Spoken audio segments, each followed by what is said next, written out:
Hey everyone, today I want to dive into a topic that doesn't get nearly enough attention: how sonar technology is harming marine life. Now you might be wondering, what is sonar exactly? Well, sonar stands for sound navigation and ranging.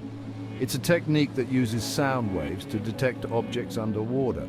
Ships and submarines use it for navigation and communication, but it's causing serious problems for marine animals. Let's talk about whales and dolphins first. These magnificent creatures rely on echolocation to navigate the ocean, find food, and communicate with each other. Their lives depend on their ability to hear and produce sound.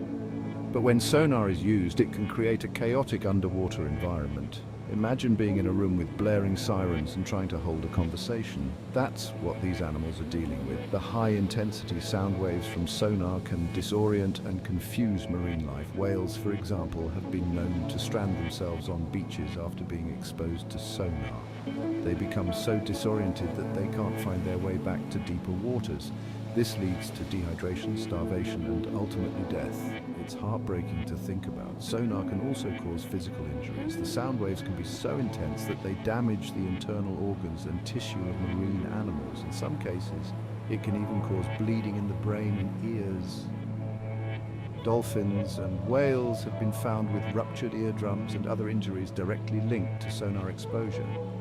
But it's not just the big guys who are affected. Smaller marine life, like fish and invertebrates, also suffer. Sonar can disrupt their natural behaviors, like feeding and mating, and can even kill them outright. The entire marine ecosystem is interconnected, so when one species is affected, it has a ripple effect on the others. So what can we do about it? One solution is to develop and use alternative technologies that don't rely on harmful sound waves. There are also regulations in place to limit the use of sonar in certain areas, especially those known to be habitats for vulnerable species. But enforcement is key, and we need to push for stricter regulations and better monitoring. As environmentalists, it's our responsibility to raise awareness about this issue.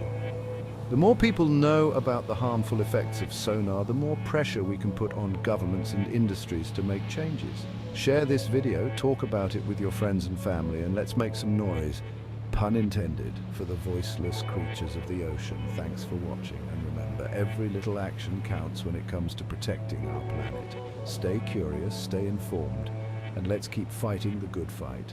Catch you in the next video.